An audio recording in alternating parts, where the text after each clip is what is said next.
Bonjour Joseph, vous avez accepté d'être le parrain de Vivre et Travailler Autrement. Pour les rares qui vous ne connaissent pas, vous avez écrit un rapport remarqué sur l'autisme pour la secrétaire d'État aux handicapés. Et est-ce que vous pouvez nous dire pourquoi et ce qui vous a amené à accepter d'être le parrain de Vivre et Travailler Autrement ? Bonjour à tout le monde. Quand on est militant depuis un certain temps dans le domaine du handicap ou de l'autisme, vient un moment où on n'accepte plus les discours creux, les discours un peu, je dirais, secs, technocratiques ou de simples bavardages de belles phrases.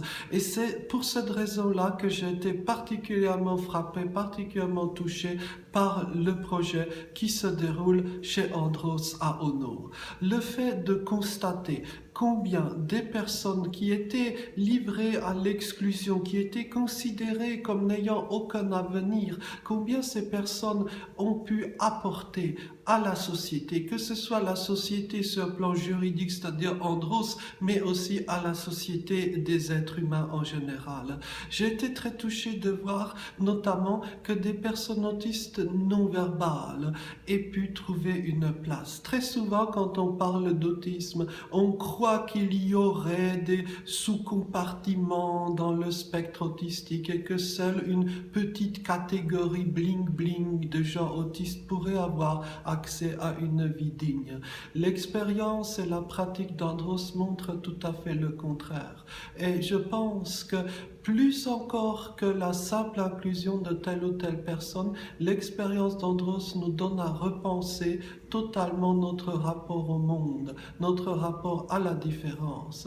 Et Andros est peut-être l'une des meilleures preuves que chaque personne, quel que soit, je dirais, son profil de départ, peut avoir une place dans la société et peut apporter à toute la communauté humaine le fruit de ses talents et de ses compétences.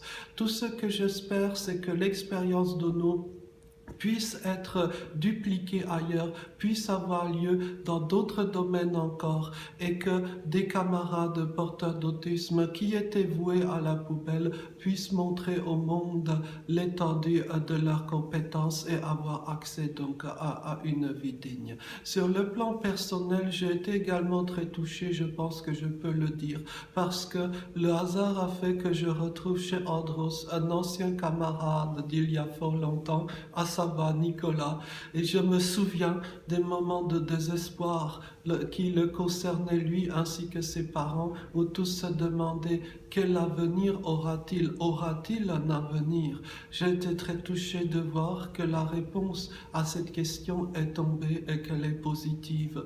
Oui, notre camarade Nicolas a un avenir, il a même un très beau présent.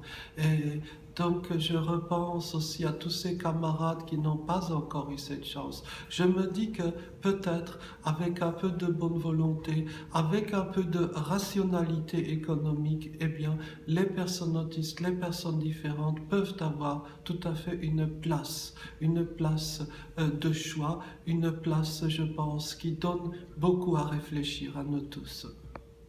Merci Joseph.